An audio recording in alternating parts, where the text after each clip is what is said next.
Welcome back to Olympia classes guys. कैसे हैं आप लोग? आई होप आप लोग सब लोग घर पर होंगे, सुरक्षित होंगे, स्वस्थ होंगे। तो चलिए हम अब काम की बात शुरू करते हैं। केमिस्ट्री का लेक्चर हम आगे शुरू करते हैं, ठीक है ना। तो हेडिंग डालिएगा factor affecting the R and K. Factor affecting the R and K, वेग स्थिरांक तथा वेग दर को प्रभावित करने वाले कारक। हेडिंग है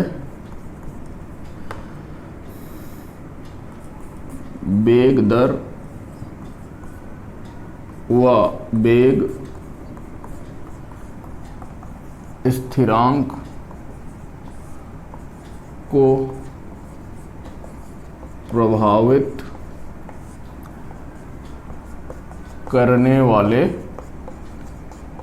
कारक, ठीक है। कारक, ये रही आपकी हेडिंग। वेग दर का मतलब, वेग दर को हम आर से रिप्रेजेंट करते हैं और वेग स्थिरांक को हम के से रिप्रेजेंट करते हैं, ठीक है। ये आपको पता है। तो इसमें पहला है कि आप जब अभिकारक की सांद्रता क्या प्रभाव डालती है, तो लिखिएगा अभिकारक की सांद्रता। अभिकारक की, देखते हैं कि अभिकारक की सांद्रता का क्या प्रभाव पड़ता है, ये चीज देख लेते हैं ना। तो देखिए होता क्या है कि आपको पता क्या है, आपको क्या पता है, आर बराबर, ये पता है के इंटू कंसंट्रेशन, किसकी? रिएक्टेंट की कंसंट्रेशन।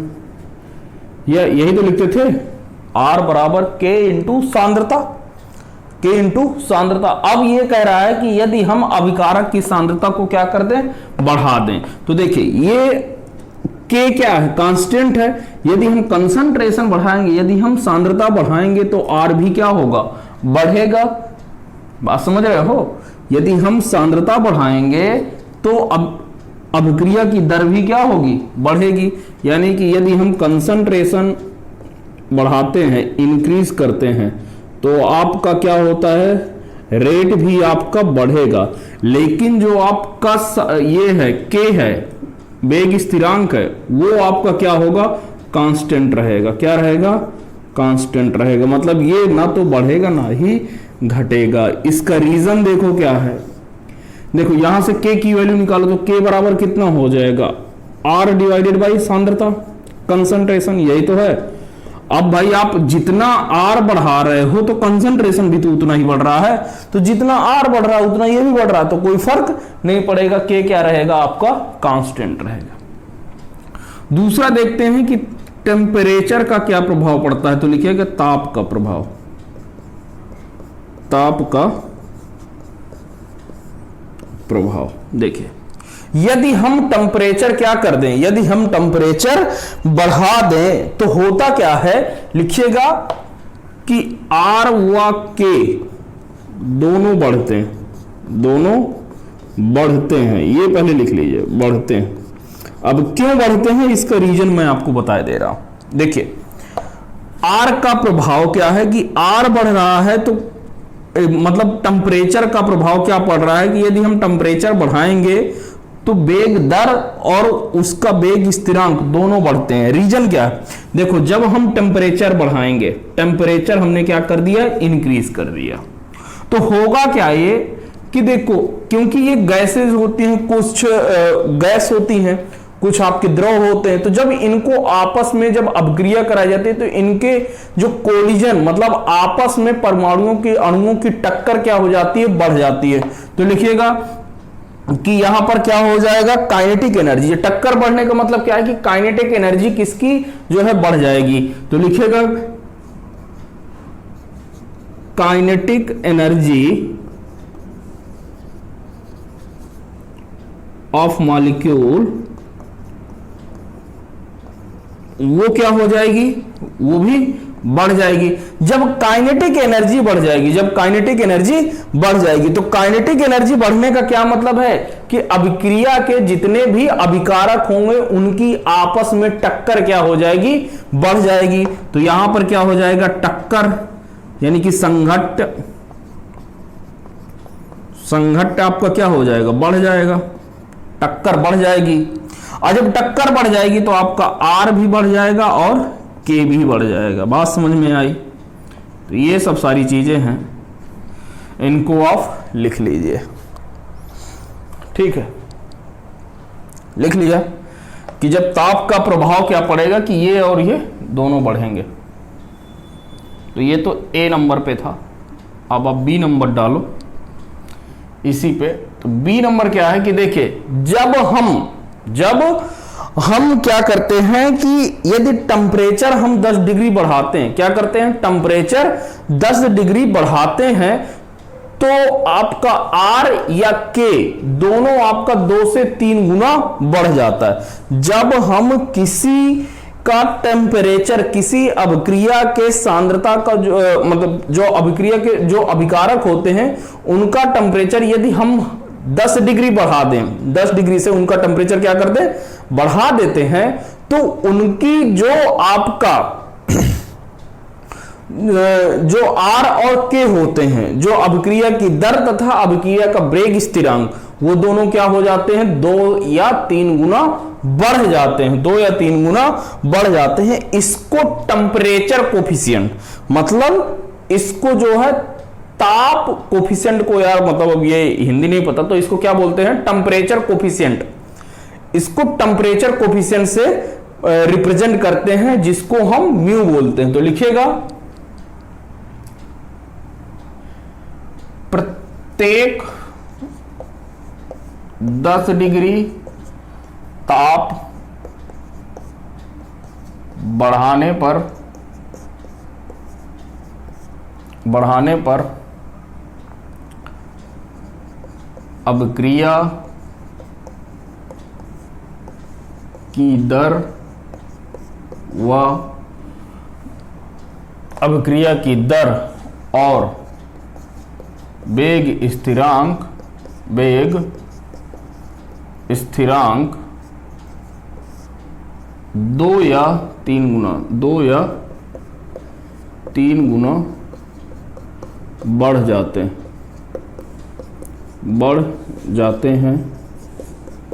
इसे टेम्परेचर कोफिशिएंट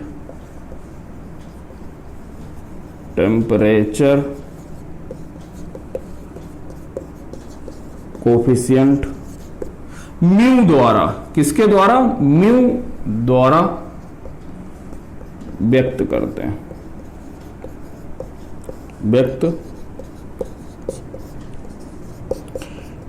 हैं, तो इसमें देखिए क्या लिखता होता है, R1/R2, R1/R2 या R2/R1 कर लीजिए, सॉरी ये आपका R2 है बता रहा है ना, तो ये हो जाएगा R2/R1, R2/R1 is equal to mu raise to the power T2 - T1 divided by 10।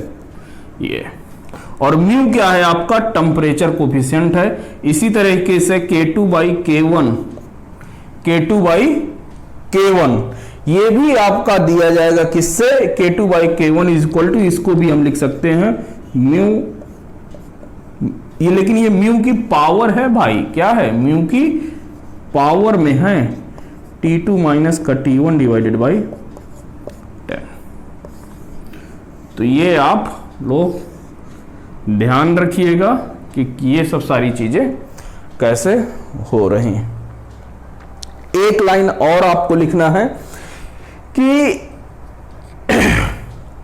यदि हम हर एक का 10 डिग्री टेम्परेचर बढ़ा दें, यदि हम हर एक का 10 डिग्री टेम्परेचर बढ़ा दें और यदि उसकी दर, अभिक्रिया की दर कितनी हो जाए, 2.7 गुना हो जाए, तो म्यू की भी वैल्यू कितनी होगी, 2.7 गुना ही होगी। तो यदि इसको लिख लिया हो तो फिर मैं आगे बढ़ूं, हटा दें, पॉज करके नोट कर लीजिएगा। चलिए, तो देखते क्या है कि यहां पर देखिए, पहले तो नोट डाल के लिखिए,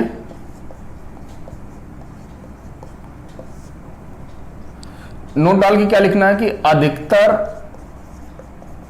अभिक्रिया के लिए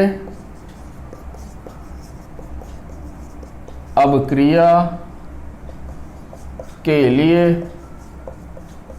म्यू बराबर 2 होता है। ठीक है, ये पहला पॉइंट। दूसरा पॉइंट क्या है कि यदि प्रत्येक 10 डिग्री ताप बढ़ाने पर अभिक्रिया की दर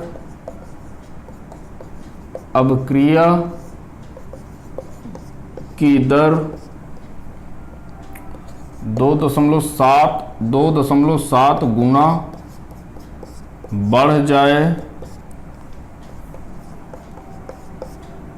तो म्यू का मान भी 2.7 गुना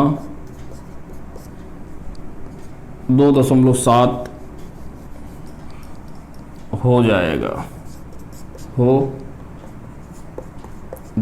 क्या कह रहा है कि यदि हम अभिक्रिया में मतलब जितने भी अभिकारक हैं उनका तापमान 10 डिग्री बढ़ा देते हैं, और यदि 10 डिग्री बढ़ाने के बाद यदि उसका अभिक्रिया का वेग कितना हो जाता है, 2.7 गुना हो जाता है, अभिक्रिया की जो दर है 2.7 गुना हो जाती है, तो आपका जो म्यू की वैल्यू होगी, टेम्परेचर कोफिशिएंट, वो कितना हो जाएगा, 2.7 हो जाएगा। ठीक है।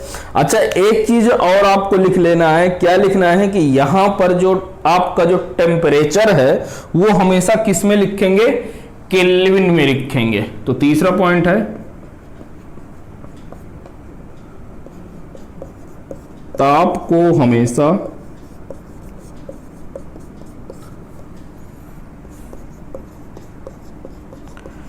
केल्विन में रखेंगे। ठीक है, जैसे कोई डिग्री सेंटीग्रेड, जैसे किसी को केल्विन में कन्वर्ट करना है, तो यदि किसी का टेम्परेचर x डिग्री सेंटीग्रेड दिया हुआ है तो हम 273 और ऐड कर देंगे तो वो आपका केल्विन में टेम्परेचर हो जाएगा। ये केल्विन टेम्परेचर इन केल्विन है, टेम्परेचर केल्विन पे। ठीक है, तो इसको पहले नोट कर लीजिए तो फिर क्वेश्चन किया जाए। चलिए अब अगला क्वेश्चन करते हैं। क्वेश्चन आपको दिया हुआ है कि क्वेश्चन पहले नोट कर लीजिए। क्वेश्चन दिया हुआ है 55 डिग्री सेंटीग्रेड ताप पर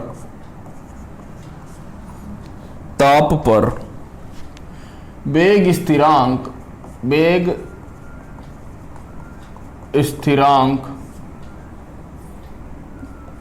10⁻⁻² मिनट इनवर्स है।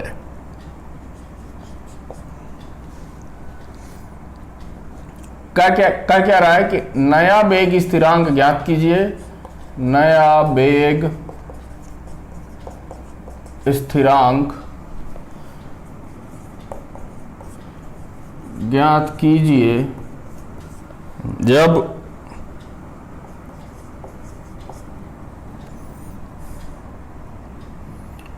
पचासी डिग्री सेंटीग्रेड ताप बढ़ा देते हैं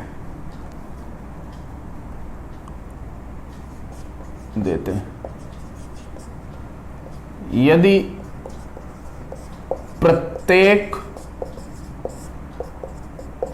10 डिग्री ताप बढ़ाने पर अभिक्रिया की दर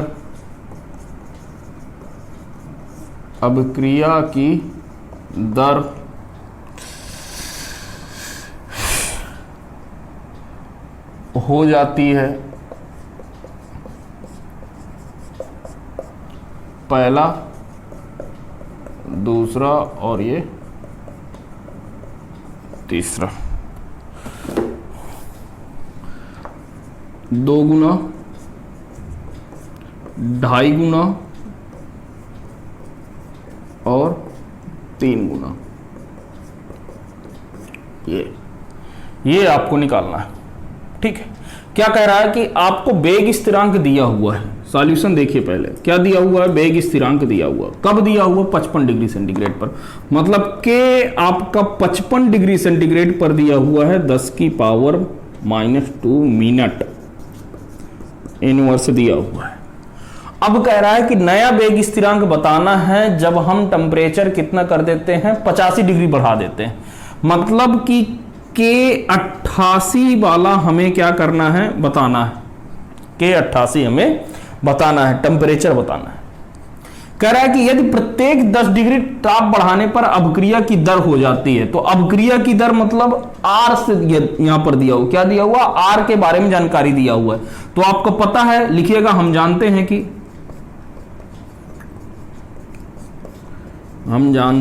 कि R2/R1 is equal to mu कितना होता है, म्यू, और ये कितना दिया हुआ है, T2 - T1 डिवाइडेड बाई 10। ये तो है T2 - T1 डिवाइडेड बाई 10। अब यार यहां से आप देखो तो बोला है कि ये नहीं, ये R2/R1 कितना हो जा रहा है, मतलब वो म्यू के बारे में बता दिए, तो वो कितना हो जा रहा है, 2 गुना हो जा रहा है। और कब हो रहा है, ये पहले वाले के लिए है। ठीक है, अब पहले वाले के लिए है चल रहा है, यानी कि यहां से R2/R1 कह रहा है कि ये 2 गुना हो जा रहा है। कब? जब म्यू जो है 2 हो गया, और T2 - T1, तो T2 कितना है आपका इसमें, क्योंकि ये टेम्परेचर डिफरेंस है, तो चाहे टेम्परेचर डिफरेंस को, मतलब तापमान में अंतर, तो चाहे इसमें केल्विन में रख कर देखो या डिग्री सेंटीग्रेड में रख कर देखो, तापमान में जो अंतर आएगा वो सेम ही आएगा। तो यानी कि ये कितना हो जाएगा, T2, मतलब कि दूसरा तापमान कितना है, 88 माइनस का 85/10। तो ये आ गया 2 की पावर 30/10, यानी कि 2 की पावर 3, यानी कि 8। यानी कि जो आपका R2 आया वो कितना आया, 8 R1 के आया है। ठीक है, और यही तो किसके बराबर है, यही तो बराबर है ना भाई। देखिए आपको ये भी तो पता है, याद होगा फार्मूला, देखिए ना क्या लिखा हुआ था, K2/K1 is equal to mu T2 minus का T1 divided by T2 divided by 10। तो यही तो दिया हुआ, और ये किसके बराबर है, यही R2/R1 के बराबर होता है। खत्म बात, वैल्यू पुट कर दो, वहां से निकाल लेना।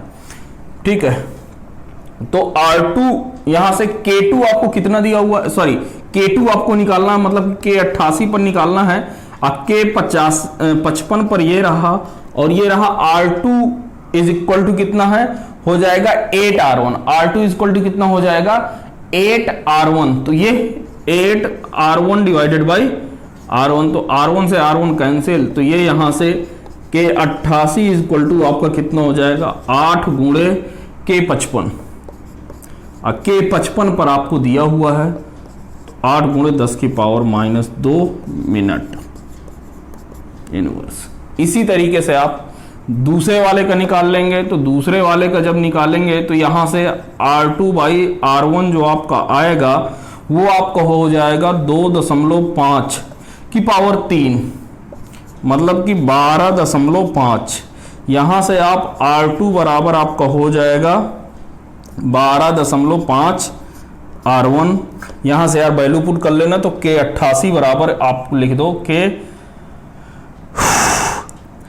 88/K 55 इज इक्वल टू, ये कितना हो जाएगा, R2 की जगह पे 12.5 R1 बटे R1, तो R1 से R1 कैंसिल, तो यहां से K 88 आपका आ जाएगा 12.5 गुणे 10 की पावर -2 मिनट इनवर्स। ये और तीसरा वाला भी आपका ऐसे ही हो जाएगा, तो R2/R1 इज इक्वल टू 3 की पावर 3, मतलब कि 3 × 27। तो ये आपका हो जाएगा R2 इज इक्वल टू हो गया 27 R1, और यहां से ये हो जाएगा K 88 बटे K 55, और ये R2/R1, तो R2 की जगह पर कितना है 27 R1 डिवाइडेड बाई R1, तो R1 से R1 कैंसिल, तो K 88 इज इक्वल टू हो जाएगा 27 गुणे 10 की पावर -2 मिनट इनवर्स। ये सब आपका आ गया, छाप लो भैया, तो फिर आगे बढ़ें। ठीक, चलिए तो अब अगला कॉन्सेप्ट करते हैं। अगला कॉन्सेप्ट है वेग स्थिरांक तथा ताप में संबंध, relation between K and T।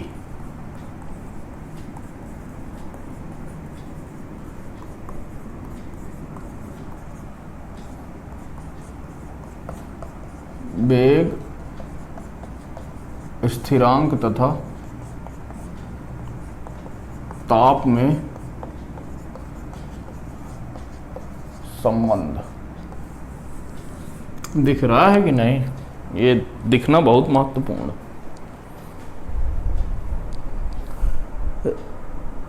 Relation between K and T। ठीक, थोड़ा सा कटा है, कोई बात नहीं। चलिए, तो इसको जो है एक आपके वैज्ञानिक हुए आर्हेनियस। क्या नाम था? आर्हेनियस। एक आपके वैज्ञानिक हुए आर्हेनियस। तो इन्होंने एक इक्वेशन दिया और उसी इक्वेशन में इन्होंने K और T का संबंध बताया। देखिए, इसका डेरिवेशन आपके सिलेबस में नहीं है, तो मैं आपको इसका डेरिवेशन नहीं करवा रहा हूं। डायरेक्ट इसका जो है मैं आपको इक्वेशन लिखवा दे रहा हूं कि क्या है। तो लिखिएगा, वेग स्थिरांक तथा ताप में संबंध आर्हेनियस ने दिया था। आर्हेनियस समीकरण द्वारा दिया जा सकता है, दिया गया है। और ये इक्वेशन क्या है? लिखिएगा आर्हेनियस इक्वेशन। आर्हेनियस इक्वेशन बहुत महत्वपूर्ण इक्वेशन है, याद होना चाहिए। क्या है? K is equal to A into E की पावर माइनस का EA अपान RT।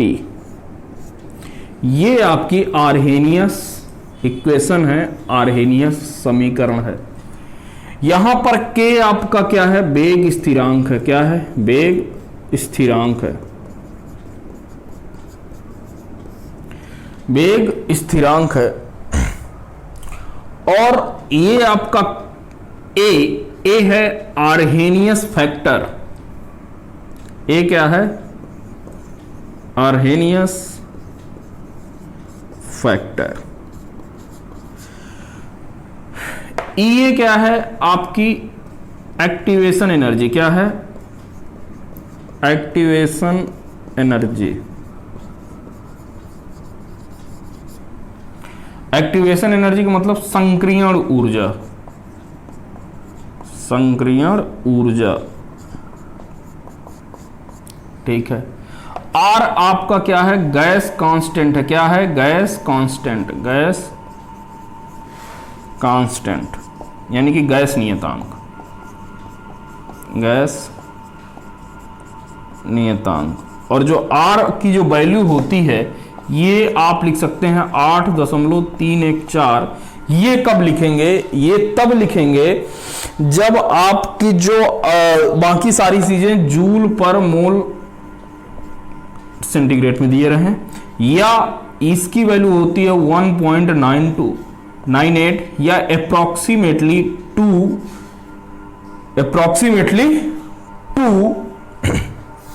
कैलोरी पर मोल केल्विन। क्या हो? कैलोरी पर मोल केल्विन। कैलोरी पर मोल केल्विन तब ये होती है। और T आपका क्या है? टेम्परेचर है। T क्या है? टेम्परेचर, ताप। टेम्परेचर मतलब ताप।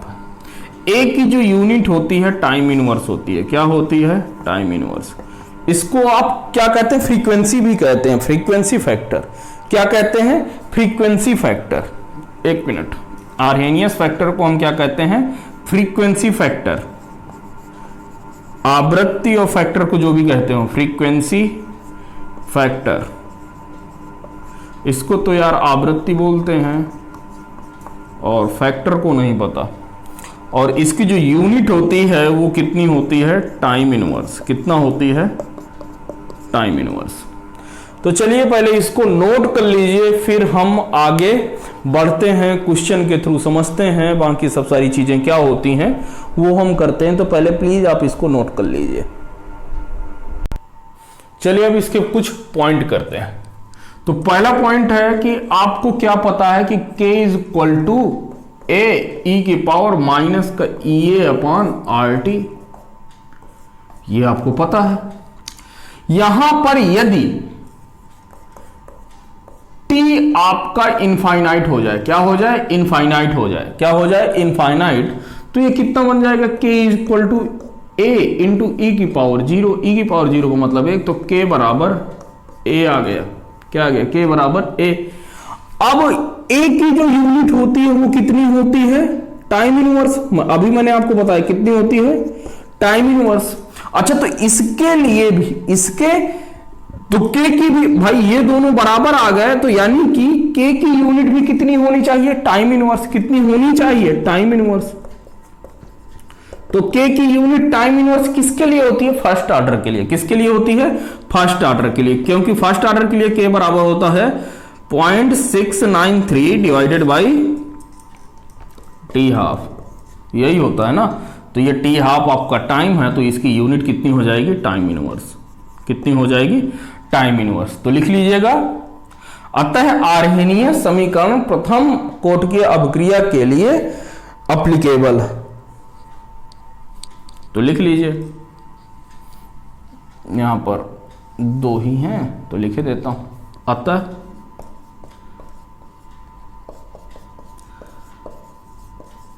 आर्हेनियस इक्वेशन प्रथम कोटकीय अभिक्रिया के लिए मान्य है। प्रथम कोटकीय अभिक्रिया के लिए मान्य है। ये आप लोगों ने नोट कर लिया। ठीक है। अब दूसरा पॉइंट, थोड़ा सा स्लोप लोप की बात हो जाए ना, स्लोप की बात हो जाए, ग्राफ की, क्योंकि हमने बहुत सारी चीजें तो ग्राफ से की। K बराबर कितना है? ए ई की पावर माइनस का ई ए अपॉन आर टी। ये पता है, लॉग ले लो, लिख लो। लॉग लेने पर, तो जब आप लॉग लोगे तो ये कितना हो जाएगा? Log E K is equal to log A plus का ये ई की पावर, तो ये लॉग यदि हो जाएगा तो ये कितना हो जाएगा? माइनस का ई ए। कितना हो जाएगा? माइनस का ई ए अपॉन आर टी। ठीक है। जब इसको हम बेस 10 में चेंज करेंगे, किस में चेंज करेंगे? बेस 10 में, तो ये हो जाएगा log 10k is equal to log 10a minus का ई ए अपॉन 2.303 RT। मैंने आपको बताया था कि जब log e को आप किस पर चेंज करते हैं? log बेस 10 में परिवर्तित करते हैं, तो 2.303 का क्या करते हैं? भाग करते हैं। कर दिया। तो यहां से देखो तो y बराबर क्या होता है? mx प्लस सी। y बराबर तो ये हो जाएगा mx। ये एक रेखा का समीकरण है, ये भी क्या है? एक रेखा का समीकरण है। तो y आपका k हो गया और x की जगह पर कितना है? 1/t है।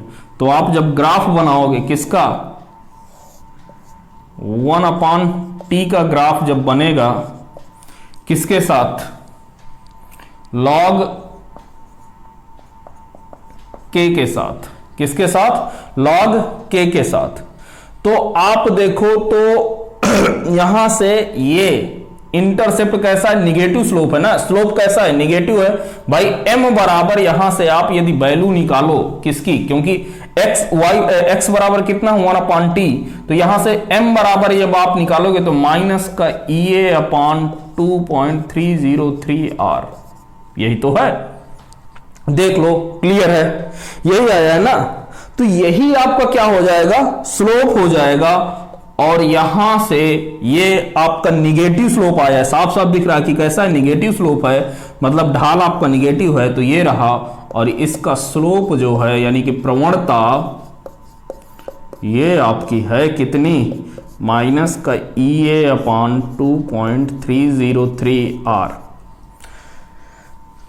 और ये जो इंटरसेप्ट हुआ है ये, इसकी वैल्यू ये कितनी है, log a,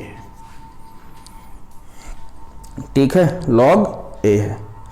तो चलिए पहले इसको नोट कर लीजिए, फिर क्वेश्चन वगैरह करते हैं तो सारी चीजें समझ में आएंगी। तो चलिए बच्चों क्वेश्चन करते हैं। क्वेश्चन दिया हुआ है,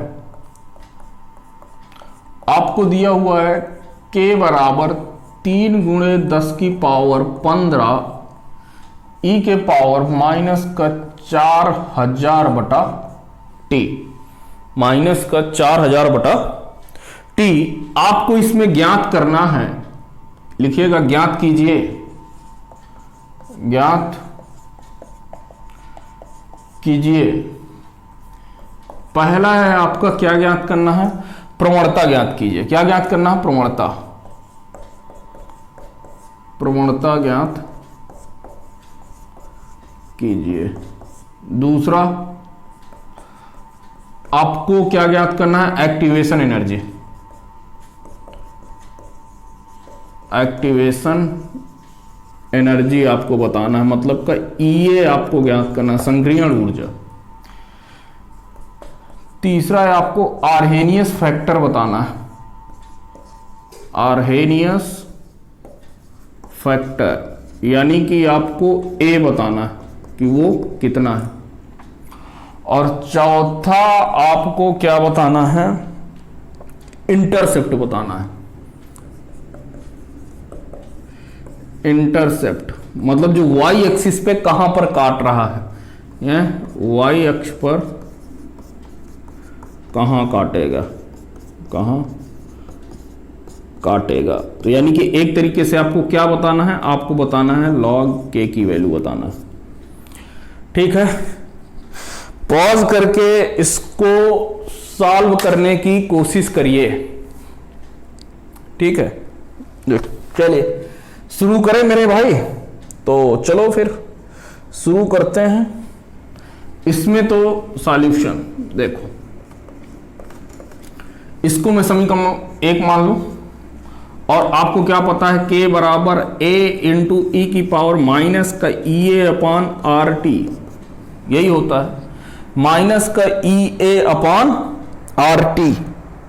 आई थिंक ये आपको पता होगा, तो कोई दिक्कत वाली बात नहीं है। तो जब दिक्कत वाली बात नहीं है तो कोई बात नहीं, यहां से क्या करें, इसको समीकरण नंबर 2 दे देते हैं, और 2 से देने के बाद इसका क्या कर दो, तुलना करने पर। तो लिख दो समीकरण 1 व 2 की तुलना करने पर, समीकरण 1 व 2 की तुलना करने पर क्या कर रहे हैं, तुलना कर रहे हैं। तो जब भैया हम इसकी क्या करेंगे, तुलना करेंगे, तो आपका स्लोप यहां पर पहला जो स्लोप होगा यानी कि प्रवणता, स्लोप बराबर किसके हो जाएगा, इसके आता है माइनस का EA अपॉन R, यही तो आता है, माइनस का EA अपॉन R। और ये आपको कितना दिया हुआ है, माइनस का 4000। भाई t तो छोड़ना पड़ेगा ना, t की जगह पे तो t है, स्लोप ये आपका आता था, तो कितना है, माइनस का ये। तो आपको यहां से स्लोप मिल गया, स्लोप कितना आ गया, 4000। स्लोप कितना आ गया, वो भी 4000। सॉरी, ये तो स्लोप होता था ना, तो स्लोप तो आपको माइनस में होता था, तो माइनस तो ही है, तो कोई दिक्कत की बात नहीं। तो स्लोप आपका कितना आ गया, माइनस का 4000। ये याद, ये यहां सर, तो स्लोप कितना आ गया, माइनस का 4000, कितना आया है? माइनस का 4000, ये आपको याद ध्यान रखना है। दूसरी चीज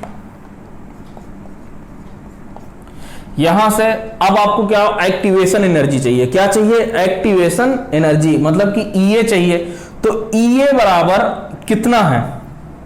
यहां से देखो तो आर की वैल्यू यदि मैं उसमें रखूं कैलोरी में, ये किलो कैलोरी में चाहिए, किस में चाहिए? किलो कैलोरी में। जब किलो कैलोरी में चाहिए तो आपसे आर की वैल्यू कितने रखेंगे? मैंने आपको बताया था कि जब आपको वैल्यू दी रहे जूल में, किस में दिए रहे? जूल में, तो 8.314 लिखते हैं, नहीं तो आर की वैल्यू 2 लिखेंगे। तो यानी कि जो आपकी एक्टिवेशन एनर्जी होगी, क्या होगी? एक्टिवेशन एनर्जी, वो इसका कितना हो जाएगा? 4000 बट ये आर है, तो यहां से ये कितना हो जाएगा? ई ए इज इक्वल टू 4000 गुणे आर की वैल्यू, आर का मल्टीप्लाई, तो ये आर, तो ये कितना हो जाएगा? 4000 गुणे 2, तो ये कितना हो जाएगा? 8000। 8000 कैलोरी आया। क्या आया है? कैलोरी। कैलोरी किस में कन्वर्ट करना है? किलो कैलोरी में। तो कितना आ जाएगा? 8 किलो कैलोरी। ठीक है, दूसरा हो गया। अब तीसरा आर्हेनियस फैक्टर तो साफ साफ दिख रहा है ना यार। तीसरा जब आर्हेनियस फैक्टर देखोगे तो आर्हेनियस फैक्टर ए बराबर तुलना करने पर कितना आया है? 3 गुणे 10 की पावर 15। ये पहले बात समझ में आई? ठीक, अब आपको क्या बताना है? इंटरसेप्ट बताना हुआ, ये मतलब कि log के बराबर आपका क्या होता था? ध्यान से देखोगे तो log के बराबर होता था log ए माइनस का ई ए अपॉन आर टी, ई ए अपॉन आर टी, यही होता था। तो यदि आप मुद्दे की बात देखो, किसकी बात देखो? मुद्दे की बात देखो, तो यार ई ए अपॉन आर टी तो कोई वो नहीं है, क्योंकि ये तो आपको दिया हुआ है, तो इससे तो हमें मतलब ही नहीं है ना। वो किसके बराबर होगा? वो आप log ए के बराबर होता ही था इंटरसेप्ट। भाई क्या निकालना था? यही तो निकालना था ना। तो log के इज इक्वल टू कितना हो जाएगा? log ए, और ए की वैल्यू कितनी है? 3 × 10⁵ ठीक है। y एक्स पर, सॉरी y एक्स पर कितना काटेगा? ये log के नहीं पूछा है, सॉरी मेरे भाई, ये a पूछा है। कितना पूछा है? a पूछा है। तो यहां से तो ये तो आपको दिया है, सॉरी क्या पूछा है आपसे? log a पूछा है। क्या पूछा है? log a। तो log a बराबर कितना हो जाएगा? log a की वैल्यू रख दो तो 3 गुणे 10 की पावर 5, तो ये इसको हम क्या लिख सकते हैं? log 3 प्लस का log 10 की पावर 15, यही लिख सकते हैं। अब ये क्या है कि 15 जो है आपका पहले आ जाएगा, तो ये हो जाएगा log 3 प्लस का 15 log 10। log 3 की वैल्यू मैं आपको बता चुका हूं, कितनी होती है? 0.47। कितनी होती है? 0.47 log 3 की। 0.47 प्लस का 15 और log 10 की वैल्यू 1, तो ये हो जाएगा 15.47। ये इतना इंटरसेप्ट करेगा और log a की वैल्यू, तो ये टाइम इनवर्स हो जाएगा। ठीक, चलिए नोट कर लीजिए तो फिर आगे बढ़ा जाए।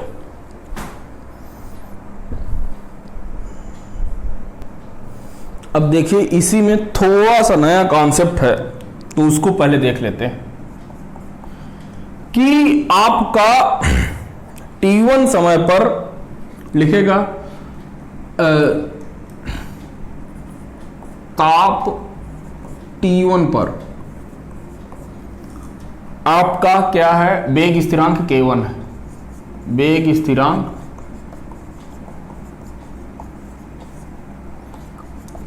K1, ताप T2 पर वेग स्थिरांक K2 है। कितना है? K2 है। तो अब मैं यहां से K1 की वैल्यू लिखूं तो log K1 की, लॉग K1 की, तो ये कितना हो जाएगा log A माइनस का EA अपॉन 2.303 RT। ये आपका क्या है, बेस 10 पे है, ये ध्यान दीजिएगा। ये समीकरण नंबर 1। इसी तरीके से क्या हो जाएगा, log दूसरा वाला आ जाएगा, K2 वाला आ जाएगा ना, तो ये कितना हो जाएगा log K2 log 10A minus का EA अपॉन 2.303 RT2, समीकरण नंबर 2। अब इसमें क्या करते हैं, समीकरण 2 माइनस 1 करने पर लिखिएगा, समीकरण 2 माइनस 1 करने पर, तो जब आप समीकरण 2 में 1 को घटाओगे तो कितना हो जाएगा, log 10 K2 माइनस का log 10 K1 is equal to, ये तो कैंसिल हो जाएगा क्योंकि ये प्लस का है, ये भी माइनस का, दोनों बराबर हैं तो कैंसिल। ये क्या हो जाएगा, ये माइनस का है और ये किसका हो जाएगा, प्लस का हो जाएगा। तो यहां से मैं क्या कर लूं, ये कॉमन ले लिया 2.303 और R आपका कॉमन हो गया, तो ये हो जाएगा, ये आपका हो जाएगा T2 माइनस का T1 डिवाइडेड बाई, लिख लो T2 माइनस का T1 divided by T1 T2, और जो भी माइनस माइनस का लोचा हो वो आप देख लेना। ये हो गया। तो अब आप यदि देखोगे तो यहां से मैं इसको क्या लिख सकता हूं, थोड़ा बुद्धि लगाना, मैं इसको ये लिख सकता हूं क्या, log K2 बाई K1, क्योंकि जब माइनस में लिखते हैं तो ये हो जाता है, ये log की प्रॉपर्टी आपको पता होना चाहिए, हो जाएगा EA 2.303 R और ये हो जाएगा T2 माइनस का T1 divided by T1 T2, that's it. ये फार्मूला आप याद रखिएगा, ठीक है।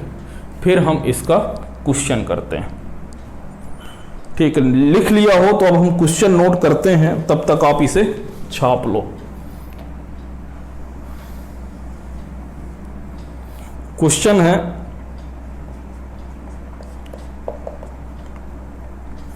सत्ताईस डिग्री सेंटीग्रेड ताप पर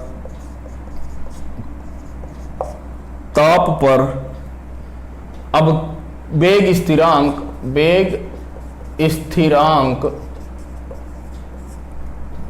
0.6 मिनट इनवर्स है तथा 127 डिग्री सेंटीग्रेड ताप पर नया वेग स्थिरांक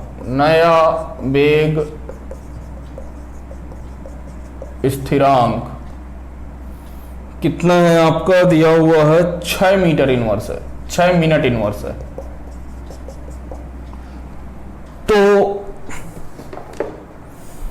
तो संक्रियण ऊर्जा किलो कैलोरी में ज्ञात कीजिए, ये आपको निकालना है। क्लियर हुआ? तो देखो सॉल्यूशन देखो बहुत ही इसी फार्मूले पर बेस्ड है, कहीं कुछ नहीं जाना है। तो ये आपको फार्मूला मैं नहीं लिख रहा हूं, तो ये यहां पर कितना हो जाएगा, लॉग K2 कितना है, K2 6 है बटा K1 कितना है आपका 0.6 is equal to EA upon 2.303 और R की वैल्यू में 2 लिख के दे रहा हूं क्योंकि आपको अभी मैं कैलोरी पर निकालेंगे और फिर उसको किलो कैलोरी पर कन्वर्ट कर देंगे। T2 माइनस का T1 किस में लिखना है, टेम्परेचर हमें लिखना है केल्विन में। और जब टेम्परेचर लिखते हैं तो अभी मैं आपको बता चुका हूं कि यदि आपका टेम्परेचर डिग्री सेंटीग्रेड में दिए रहे तो उसको केल्विन में बदलने के लिए 273 उसमें जोड़ते हैं। तो 273 को यदि 127 में जोड़ेंगे तो ये कितना हो जाएगा 400, और 273 को यदि इसमें जोड़ेंगे तो ये 300 हो जाएगा, डिवाइडेड बाई 400 गुणे 300। तो ये यहां से ये कितना हो जाएगा, log 10 × 10 क्योंकि 0.6 का ये कट जाएगा, 10 बार जाएगा, ये कितना हो जाएगा EA 2.303 गुणे 2, और ये कितना हो जाएगा, ये आपका हो जाएगा 100 आएगा ऊपर, और ये 4 3 12, तो यही है। और कितने जीरो, 1 2 3 4, 1 2 3 4, दैट्स इट। तो अब यहां से आप वैल्यू पुट करोगे, तो यहां से ये EA बराबर जब हम निकालेंगे तो log 10 की वैल्यू 1 होती है, तो 2.303 गुणे 2 ये रहा, गुणे अब इसको लिख लो 1200 ठिप, ये नीचे वाला 100। तो यहां से हम क्या कर दें, फिचिक फिचिक फिचिक फिचिक। अब क्या करते हैं, अब हम इसको किस में बताना, ये तो हमारा किस में आएगा, कैलोरी में आएगा। किस में आएगा, कैलोरी में। तो यहां पर हम क्या करते हैं कि अब जो हमें किस में निकालना है, किलो कैलोरी में, तो आप भाग दे दो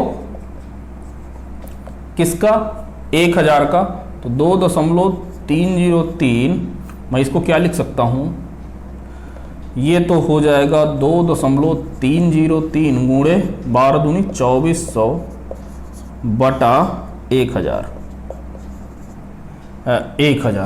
ठीक है, क्योंकि कैलोरी में कर रहे हैं ना, किलो कैलोरी में। अब तो यहां से ये आप काटोगे तो खपाच खपाच खपाच खपाच, ये कितना हो जाएगा, ये 24 दूना 48 और 24 तियां 72, तो ये 57 दशमलव कुछ आ जाएगा, और 10 का भाग होगा तो ये आ जाएगा 24 दूना 48, 8 7 15, 55 दशमलव कुछ आएगा, तो ये हो जाएगा 5.523 जो भी होगा, ये किलो कैलोरी आपका आंसर।